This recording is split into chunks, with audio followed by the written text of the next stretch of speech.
Welcome to Influence Unpacked with Marion, the series where we explore what drives success in influencer marketing for mobile apps and games. Influence Unpacked is powered by AppsFlyer, bringing you insights from top marketers who innovate, elevate, and succeed.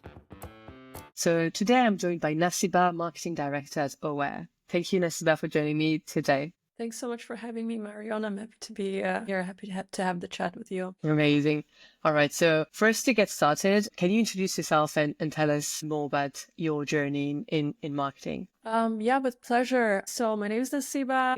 I'm currently employed at Aware as the Director of Marketing. I've been at the company since June. My marketing roots kind of started here in Berlin when I started at Blinkist as an influencer marketer.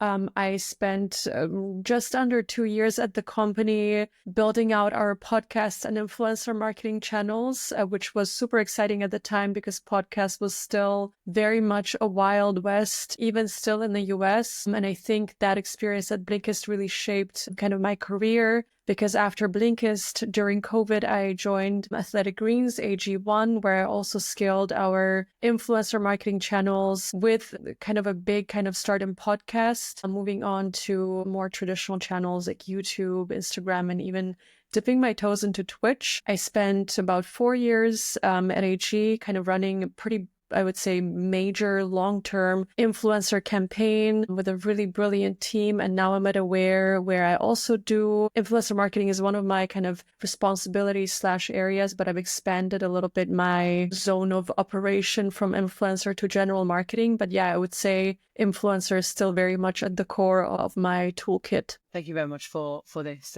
overview. So nowadays, what do you see would be the biggest challenge that mobile marketers are facing when doing influencer marketing? I think as established influencer marketing seems as a channel, I do think that the majority of brands, first of all, like it takes very long before there's a lot less kind of like established practices out there as there would be, for example, for more traditional channels like Meta or Google. So I feel like a lot of people kind of start with first an idea that it's a channel where you can kind of figure it out as you go.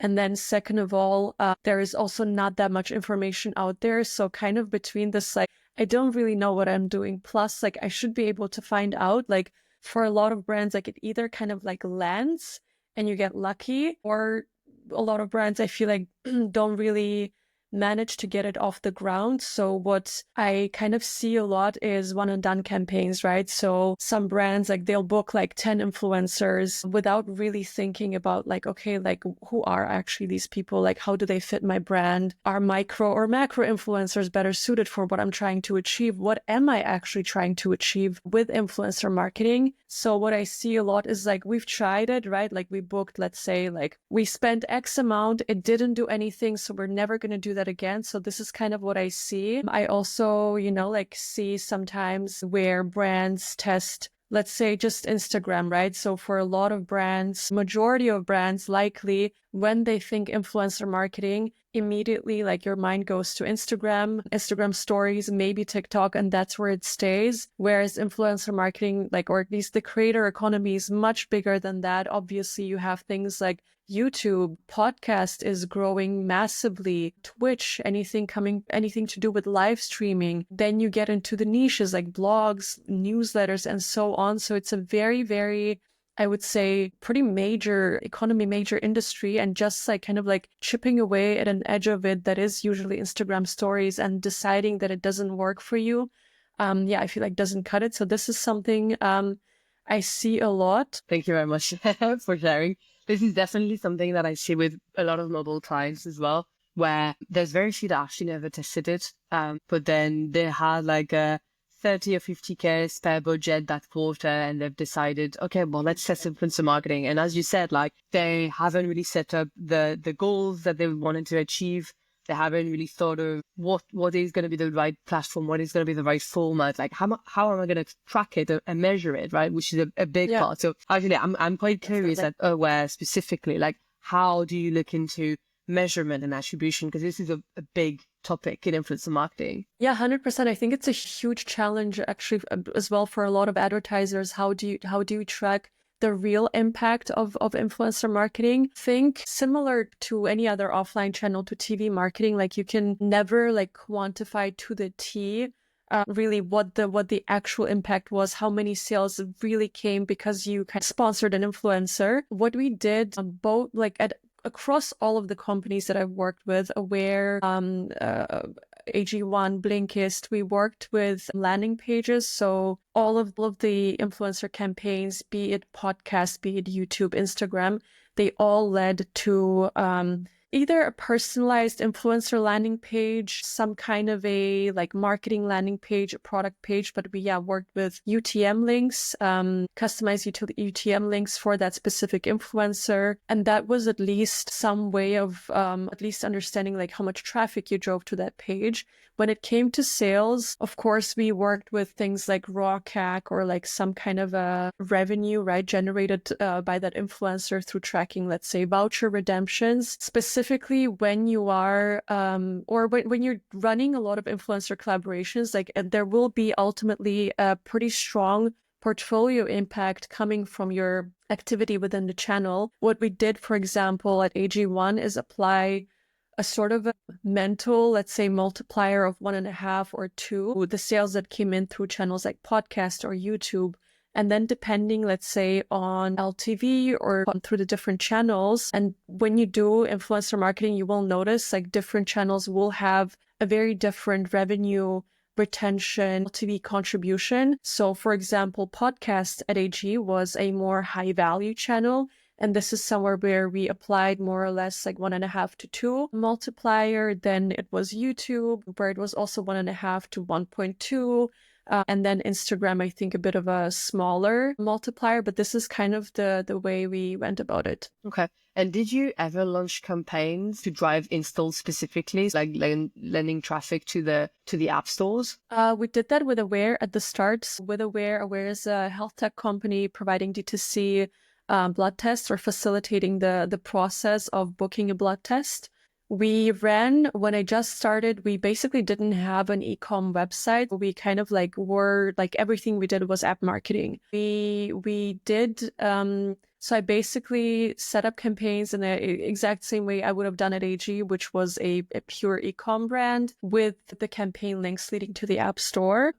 I think because we're not, let's say, an app that inherently provides value from the download on, right? The conversion rate from, let's say, like download to sale, let's say conversion rate for us was not at the time incredibly high and very, very volatile depending on the influencer, just because we didn't have a very strong, let's say, onboarding flow, just because we didn't have those like inherent kind of like app features that get you hooked to the app. We don't have a trial, right? So we have like an app through which you can book a selection of blood tests to be conducted at our partner labs across Germany for the app to have, and then after you've done the test at our lab, your results will be shown in the app. And like this is where Aware really comes in. Like first we kind of like have certain packages that you can choose from, then we have labs where we send you to.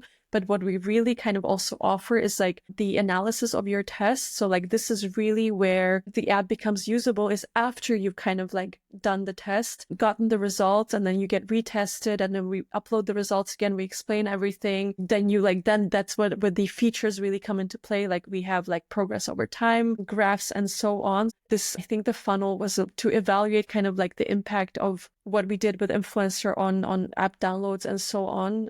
For anyone that is getting started with influencer, or let's say re-getting started because maybe they've tested in the past and they realize they might not have done it the right way, I often advise people to test, right? To gather data and test.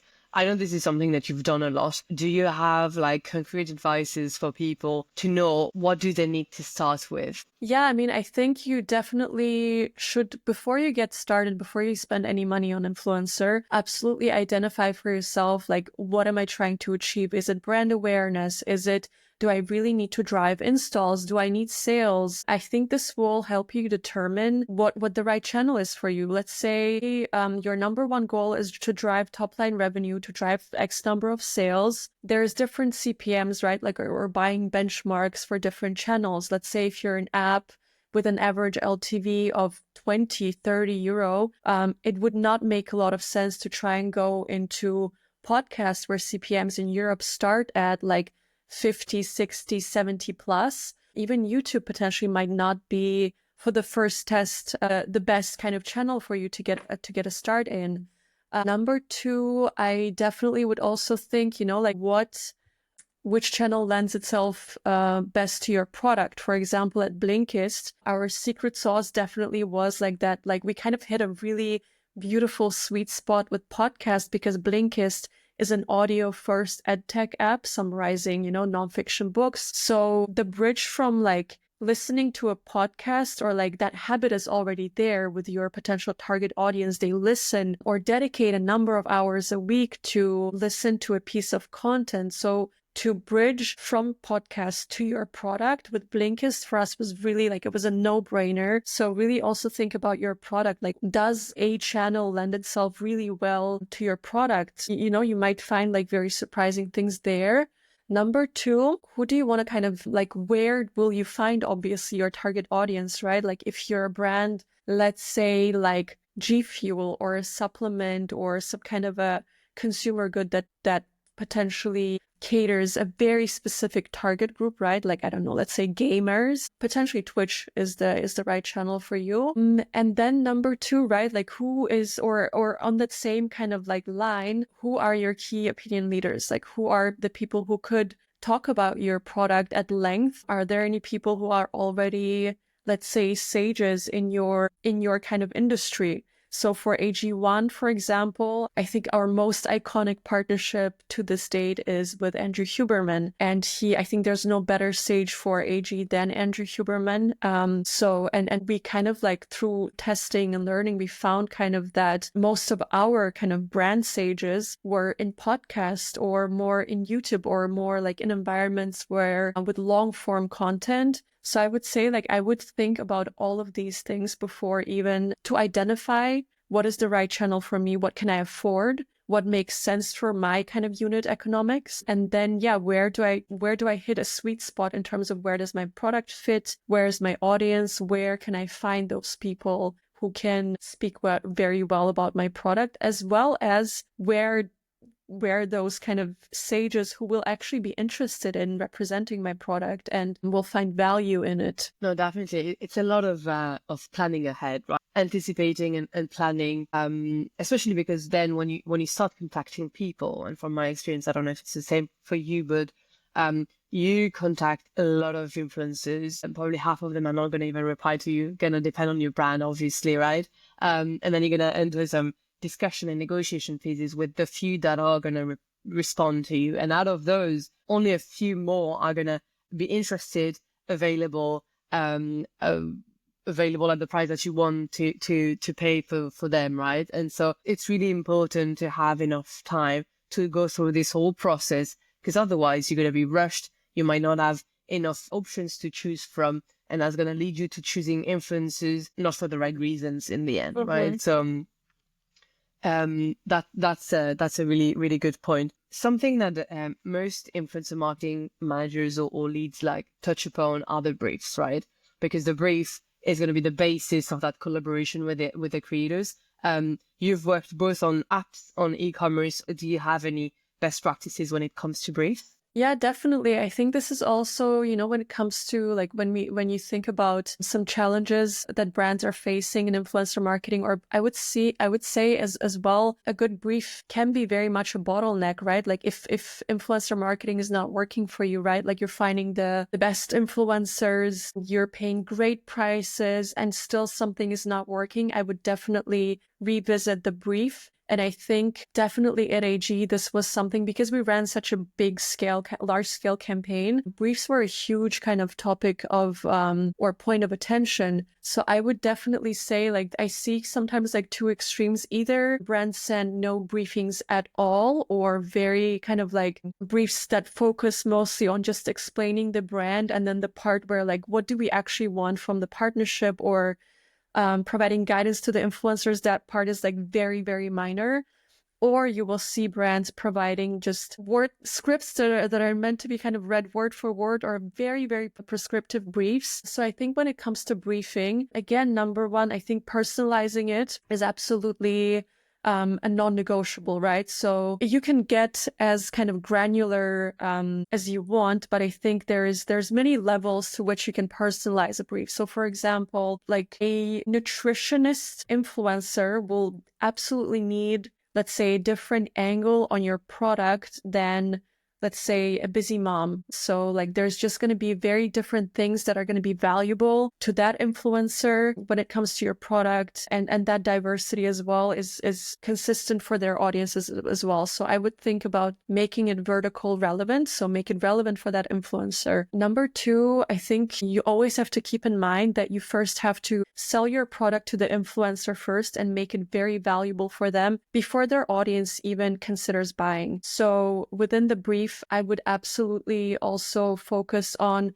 not only explaining what your product does, but what your product does for that influencer and then for their audience. So really focus on the value your product provides and really communicate this to the influencer. Literally be like, what we did at AG was we asked a lot of questions that kind of like guided them towards being like, think about why this product could be valuable for your audience. Do people ask you questions? Like, is this a common problem? Like, do you usually get consulted on things like this, right? Specifically with AG, we asked this a lot because we worked obviously with domain experts, right? We're like, okay, you're a nutritionist or you are a busy mom. Do people often ask you like how to stay in shape or how do you keep your health in check, and so on? So, make it relevant, make it very valuable. Think of how your product is valuable to the influencer as well. Something else we did as well, we did, at AG1 and where I'm kind of continuing the tradition, I always hop on a personal kind of like onboarding call with the influencer or as close as I can get to the influencer, their manager, to find out as much as possible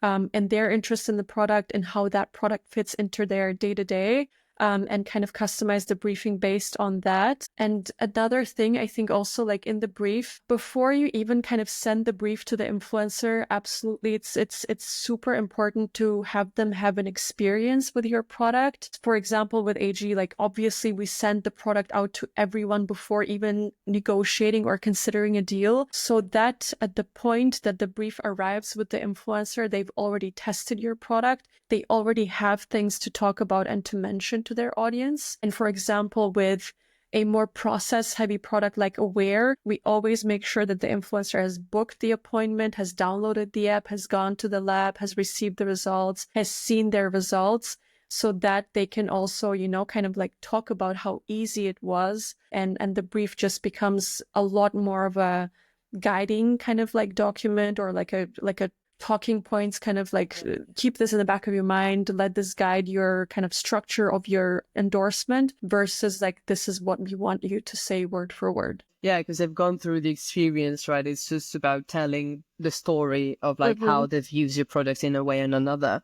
So that makes it obviously a lot more genuine, because that's how they've actually used it, which is sometimes a bit harder to do with mobile games, right? Because even though you might ask the creators to play the game so they get a real feel of it and see, what are the different features, I still sometimes receive drafts where I see the creator recording and I see still the tutorials. That's a bit frustrating. But obviously for products or services like yours, it's a lot different, and they can actually, get a real feel of it. So you said personalize the briefs per vertical, so you really have unique USPs for each of those, and it's relevant for the content that they produce. And then when it comes to like renewing the brief, like what's the frequency that you do that?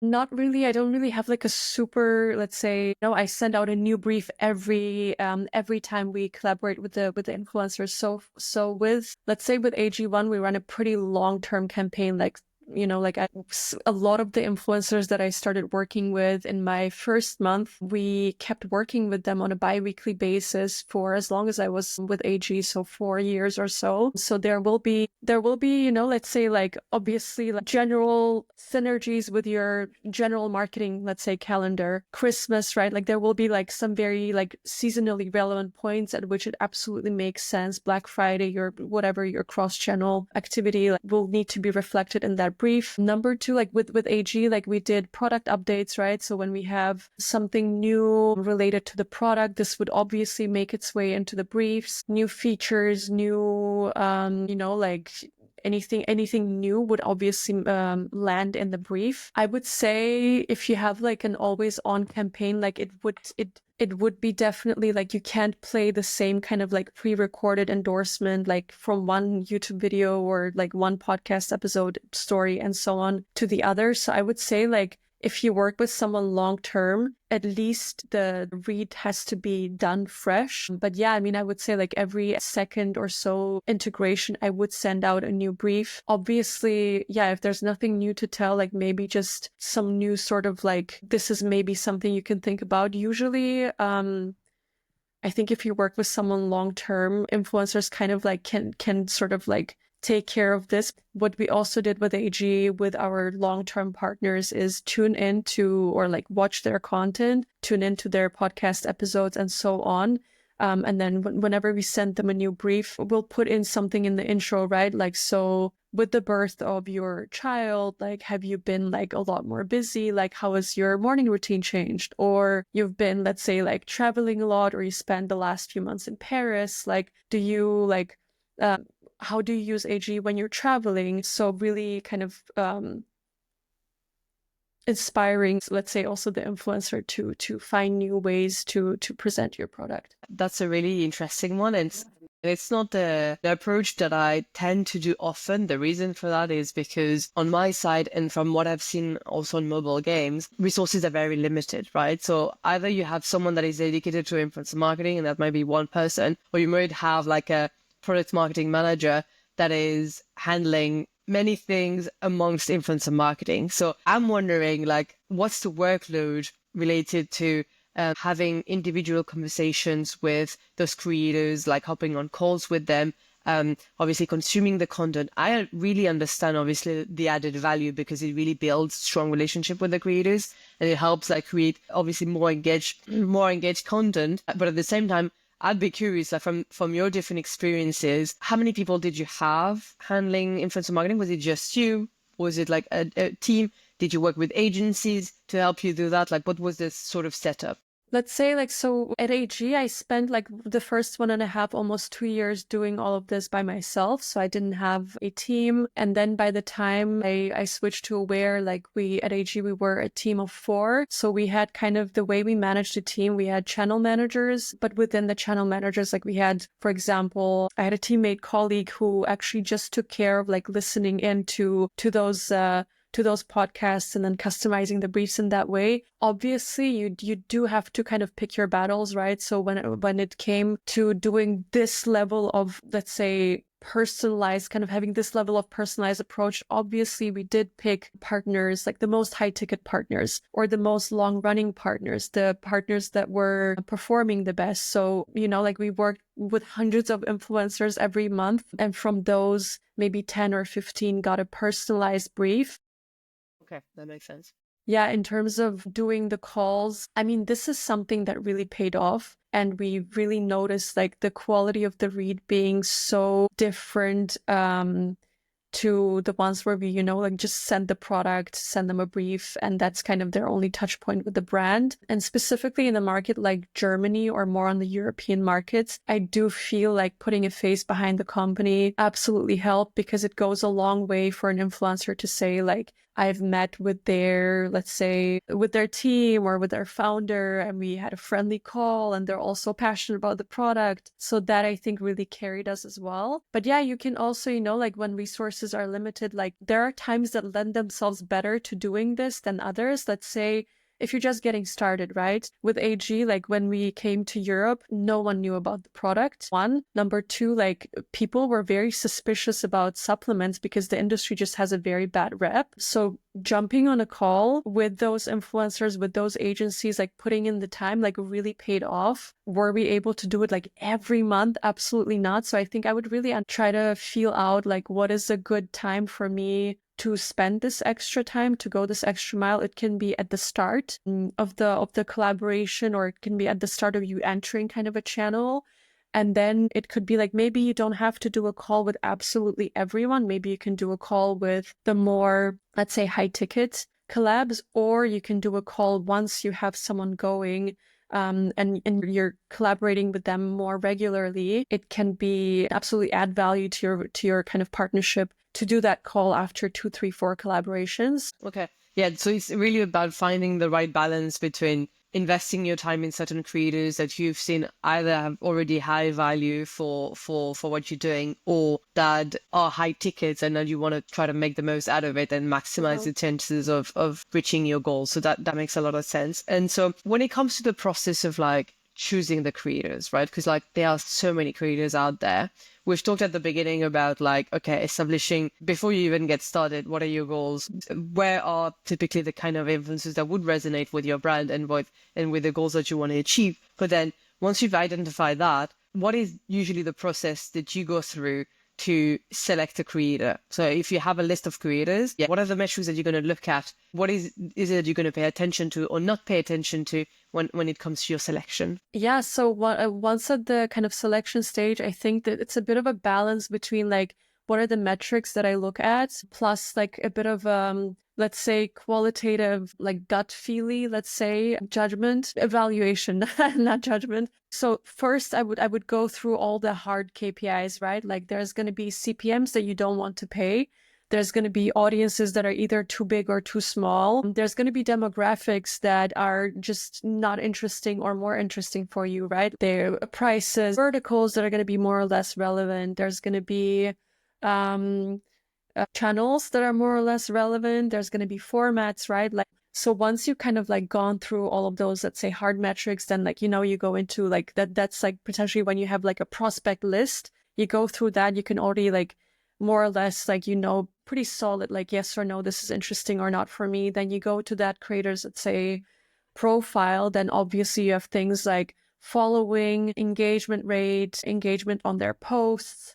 And then once you kind of have gone through this, I think this is where the gut feely part comes, right? Let's say I would definitely look past, let's say, the engagement rate. Like, how does the creator usually engage with their audience, right? Do they ever actually post stories? And this is the part, I've never used a tool for this. Like, you either follow the creator for a few days to see how do they appear to their audience? Do they mostly post static posts? What is kind of their most successful like format within the reels? Is it like get ready with me, like POV? When they do post on stories, if it is a format that you're looking to book, is it normal for them to recommend a product or to advertise something or to suggest products, things, anything kind of to their audience? Or will it be jarring, right? Like if they never first post on their story or never post anything like a recommendation or anything similar to what you're about to kind of collaborate with them on? Do they reply to comments? What kind of comments do they usually receive, right? Is it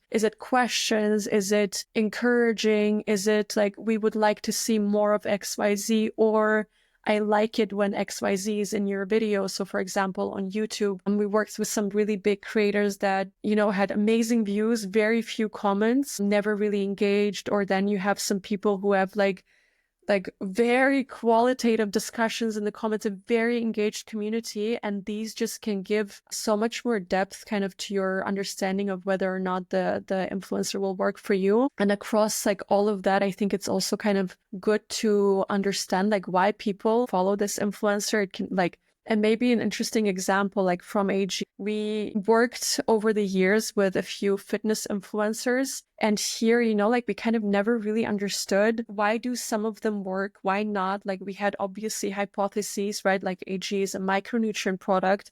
A lot of fitness influencers are really focused, let's say, on macros, like protein, versus AG is a very like it's a very kind of specific, let's say, discussion. And then we had actually some cases, which I'll never forget, right? Like some female fitness influencers that had a huge, predominantly male audience. And at some point we kind of found out like, actually, like this is the type of fitness influencer that doesn't really work for us, because the hypothesis then came to be that like, okay, like maybe their audience actually really comes to them to just to more look than like get advice. So these are kind of the things that you will kind of find out if you kind of go into the scouting, the prospecting with these kind of questions, like why do people follow them, what value they provide, how do they engage with their audience, and so on. Yeah, that's really interesting, because in influencer marketing, like even if on paper two influencers look exactly the same, right? Like, so same type of content, same types of audience, location, demographic, age and gender, same tone of voice, etc.,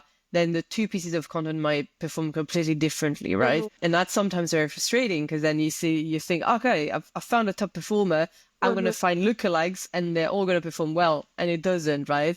But also because there's so many factors that it can impact the performance. So that's really hard to pinpoint exactly what are the sort of criteria that are going to impact the performance.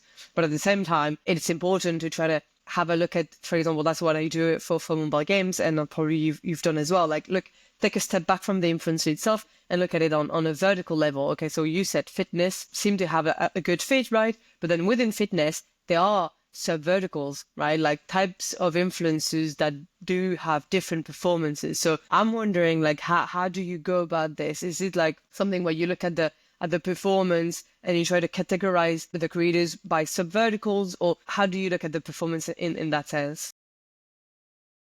Understanding why something works, I think is super crucial, right? Like when let's say you book influencer X, like to really understand, like, is it the vertical? Is it really the fact that it was a, let's say, story versus reel, or was the video, like, let's say if it was a YouTube video, where does my content like perform best? Is it like a 10-minute video and a 2-minute integration? Is it a 40-minute vlog and then the influencer speaks for 3 minutes about your product? So I think this can be a make or break it, especially if you either have a very small budget. I think it's super important for you to understand like why those influencers worked. And if you're running like like huge budgets, like very large budgets, like we did at AG, at some point, like you also really, it's also super important for you to understand like why things work for you, so that you can do more of the things that work in an industry, let's say like in a shrinking, let's say, inventory. At some point, like there is just not that many relevant influencers for your brand. So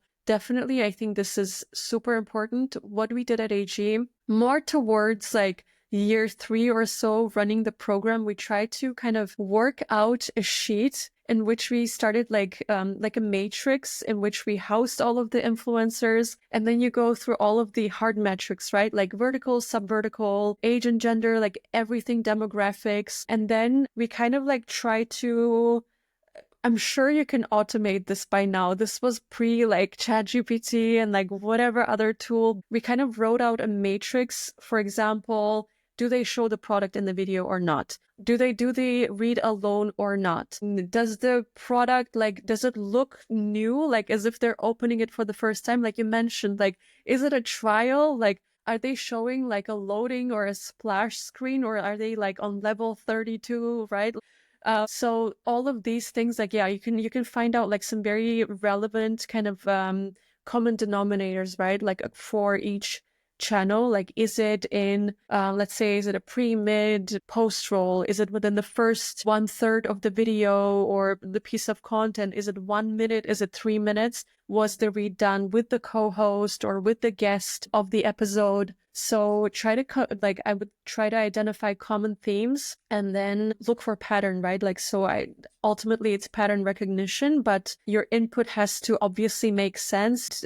I would look for, common denominators for your kind of campaign, and then try to rate what you've done across those kind of dimensions. And from this matrix, then you did find like elements that then became sort of best practices in your briefs, or was it like not conclusive enough because there's so many touch points? I want to say like the hope was always like we will perfect it so much that it will spit out a score for the perfect influencer. And then we'll go from like, oh, this is a 10. And we read back and we're like, this is our formula. I think this was ultimately like kind of the wish. But again, like it is very, fortunately, unfortunately, what's beautiful about influencer marketing, it has to do with people. There's a lot of like soft kind of criteria that kind of come looking. What we did have, like, so the US team, specifically at AG, they did find that mentioning how long the influencer was taking the product did have a significant impact on the conversion rate. So there definitely can be learnings like this. I'm sure you've also found that like showing a trial screen or like showing like, like a splash screen is much less impactful than, I don't know, like being actually like progressed in the game. Yeah, definitely. Yeah.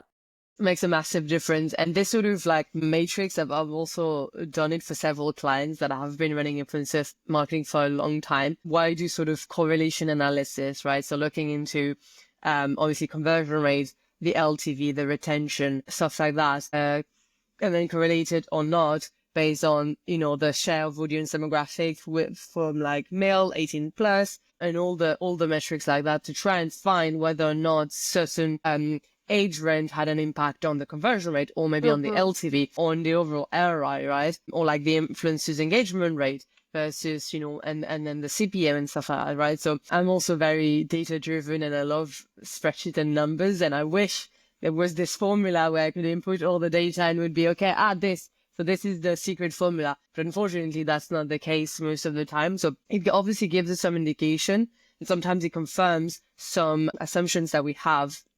And that's really good because it indicates that we're going towards the right direction. Last question before we move forward. I wanted to pick your brain and see, like, looking ahead, what do you think are going to be the next trends or shifts in influencer marketing? Yeah, I mean, I think, having been more on the ground in Europe, I think there's the US market as well as like Asian markets that are a little bit ahead. And I think when we look at those social commerce, right, TikTok shop, Instagram shop, and so on, I think that are just like all of those things, I think like very much like simplify the influencer funnel. It's a lot more of a cohesive campaign. So I think that definitely we'll see a lot more of, or like this is still very much like, or at least like the next big thing. Live shopping, obviously streaming. I think channels like Twitch and so on, and even like live streaming on traditional platforms, I think is very underutilized for when it comes to influencer marketing. Platforms like Twitch still, I think, are still haven't reached kind of that recognition that they potentially deserve. I think they're also very specific, right? But there's still a pretty big, I would say, opportunity for a lot of brands there. Even for something like AG, we tried Twitch and it was something that worked really well. And kind of like in that vein, I think more community-based platforms, right? Like Twitch, and then like going on from Twitch, there's Discord, Reddit, and so on. I think that they're very untouched still. Not for everyone, not for every brand, but for some brands, I think this definitely could be the holy grail kind of channel, and very few are looking into these kind of community-based platforms. Yeah. Also think, with the rise of like UGC, partnership ads are a pretty big thing, right? So like very authentic looking video ads, things that look like influencer marketing, but actually are like meta or paid social campaigns. I think this will also definitely amplify the attention towards smaller creators with more tight-knit communities. Yeah, more engaged audiences. I totally agree with you on platforms like Twitch and Discord and even Reddit, which are very much used by a lot of people, but are not really yet tapped into. And it's all about, for marketers, to actually find the time to start digging into those and understanding, okay, what is possible to do here? Like people did at the beginning, with Instagram and other social media platform. But I'm sure, as you said, like it's gonna arrive in the coming years. All right. Okay, so we can do the quick fire round now if you want, and then we can wrap it up for the episode. All right. What's one thing marketers should stop doing in influencer marketing? So what I spoke about earlier, I think one and done deals, spray and pray approaches, like really going in blindly and hoping something sticks. Because I think what really makes influencer marketing work is consistency and strategy. What's one strategy or tactic that they should start doing right now? Yeah, I think where a lot of advertisers get stuck is like just looking at metrics, going as far as just the engagement rate and the follower count, because I think where the make or break it moment and really true kind of like influence, it comes more from audience trust rather than follower numbers or number of views. And then to wrap it up, what's a proven approach that marketers should keep in their playbook? I think a lot more customization. So personalize your partnership, your approach to influencer marketing a lot more, because personalized partnerships, authentic partnerships really are at the core of successful influencer marketing. Amazing. Perfect. Thank you for sharing. Okay. Is there anything else that you think we should touch upon before we wrap it up? I think we kind of went through everything. One thing, I don't know if this could be useful. Why kind of like doing these personal calls and building relationships with influencer really worked, or like why I can so recommend it is the partnerships that the relationships that I've built back at Blinkist in 2018. I'm still working with so many of those partners to this day. Because of that relationship kind of that we built like 7 years ago, for example. And those were also the partners that worked, for example, from Blinkist at AG1, some of them now even at Aware. And having built that partnership, a lot of those influencers also kind of referred their kind of industry friends, common or fellow influencers. And those referrals usually also perform much better than like cold leads, people that I just found myself, right? Like emailing via their like YouTube impressum or something. So I think this will definitely, building a relationship with your partners will really pay off for years and years. In the long run, yeah. It's really about like building your network of like connections. And then you get introduced to other creators from those creators because they've worked with you. They know you're like a nice person to work with, you have like, good deals. So yeah, so I totally understand this vision. And I think it makes a big difference. And then it makes your job easier in the long run, because then when you switch companies, you already have sort of your playbook of creators that you can work with and activate depending on the target audience that you have, obviously. 100%. And I think also when it comes to campaign management, right? Like when like not even looking, let's say like forward looking, like these will be the partners who will always go the extra mile, who will always, like give you like an extra piece of content on top just so that like kind of like they will care for your campaign, really care for your KPIs, and will be the first ones willing to go the extra mile to make the partnership work. So yeah, definitely will pay off kind of on all fronts. Yeah, and that makes such a big difference, right? Because when you see the creators engaged in the relationship, as you said, like they will go the extra mile, and that will result not only in like much better content, much more engaging, much more authentic, but at the same time for you and your relationship with them, it's going to be a lot smoother because, they're going to respect your brief because they know how you work and they know what are your expectations. So there's not going to be as many back and forth where you need to ask for edits, etc. So it's really a win-win on both sides. Totally to your point. Thank you so much, Nasiba, for joining me today. I think it was a really, really interesting chat that we just had. Where can people find more about you or learn more about your work? Thank you so much for having me, Marion. Really enjoyed our chat as well. I think the best place to find me is LinkedIn under my first and last name, Nasiba Sharipova. Would be super happy to connect and always super happy to chat about anything related to influencer marketing. That's it for today's episode of Influence Unpacked. If you found this helpful, don't forget to like, share, and follow for quick, actionable tips on influencer marketing for mobile games and apps. And if you're looking to dive deeper, check out my guide on the AppsFlyer website. It covers everything from setting up your first campaign to best practices and tools to measure success. You'll find the link in the post. See you next time.